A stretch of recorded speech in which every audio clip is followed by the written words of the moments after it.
which little map light would you use here? The one top one generally, right. And the bottom one was just a backup.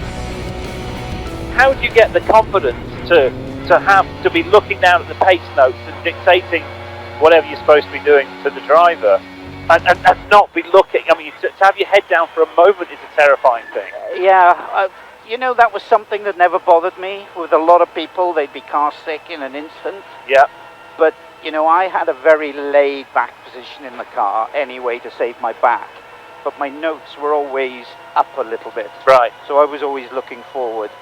You know, and later cars, center of gravity became important, and they lowered us down in the passenger seat, and we ended up that you would literally, I wouldn't be able to see out the front of the car.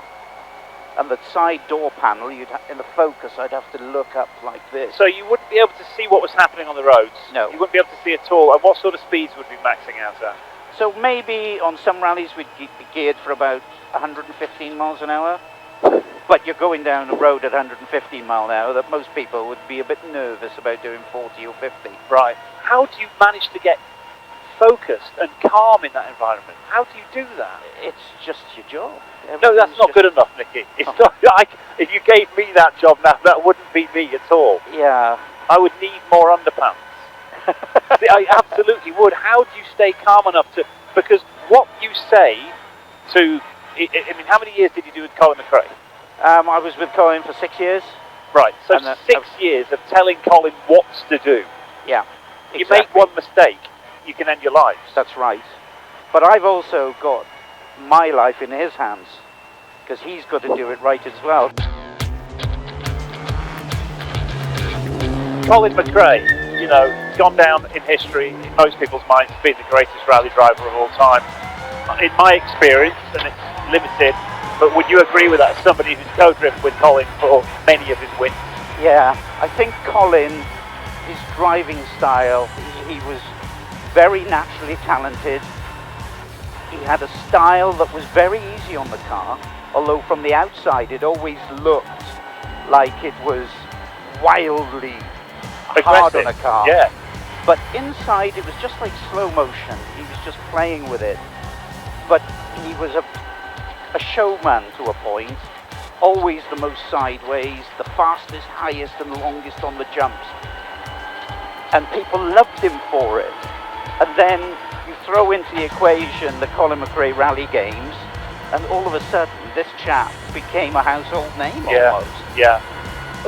What percentage of rally driving, or in particular Colin's case, is down to being fearless? Confidence in his own ability, that fear level would become less.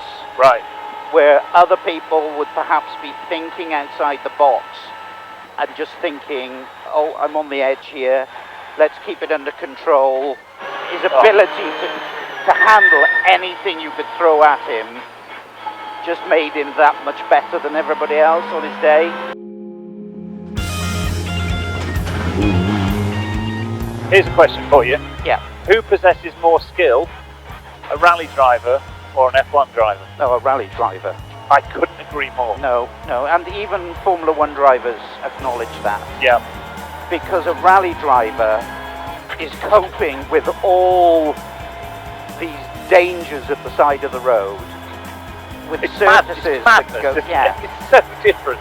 With surfaces that change from, you know, 100% grip on tarmac to maybe 25% grip on a muddy, slippery surface on gravel rally. So, you know, all in all, this becomes a challenge for a rally driver, and they've got to go as fast and as hard as they can.